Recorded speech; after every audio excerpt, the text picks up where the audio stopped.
So Wesley learned what it was to be what he called a true Christian. And from then on, his followers began to come to the United States. They began to work in the Anglican Church. Remember, Wesley is in the Anglican Church. He never left it. The Methodists left the Anglican Church in England after Wesley died. They separated from the church. But Wesley was always an Anglican priest. So we have deep roots in Anglicanism. Some couple of years ago, now 20 years ago, a friend of mine at Drew University, in the Methodist school in New Jersey, Bill Oden, wrote a book in which he looked at all of the disciplines of the Methodists, of the Free Methodists, of the Wesleyan Methodists, of the Pilgrim Holiness, and all of those, and he found out that the major part of our discipline was still Anglican. When I married my daughter out at Asbury, I used the same service that was used to marry the King and Queen of England, the Prince and Queen of England. And you did too if you used the old marriage ceremony. And other ceremonies. We kneel for communion many times. Other people don't kneel for communion. The Baptists sit and have it passed around. Methodists go forward to the altar. Now I say Methodists do. We don't do it much either because the groups are so big that it's sometimes not convenient.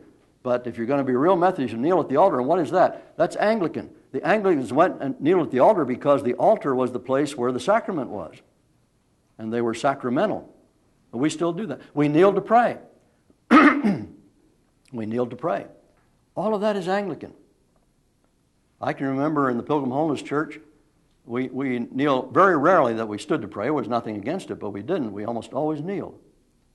And we can talk a little bit about why some of that went out and changed. There are many reasons for that. But nevertheless, we are very Anglican. I want you to understand that. And that causes problems for us in evangelicalism. Because evangelicalism is mainly Calvinistic. Now, Anglicans Calvinists are in the Anglican Church, but the Anglican Church that Wesley came from was the high church.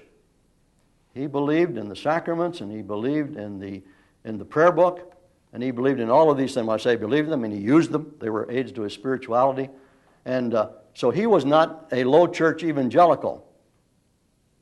And that's why you fellows and women, when you get out there and preach, and some of you who are lay persons in the church, as some of you are, when you get out there and speak to the ordinary American evangelical, they almost look at you and wonder where you came from.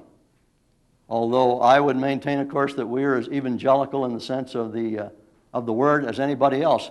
But we are not shaped as much by the Reformed tradition as we are by the Anglican tradition, which is a mixture of the Reformed and the Catholic Church.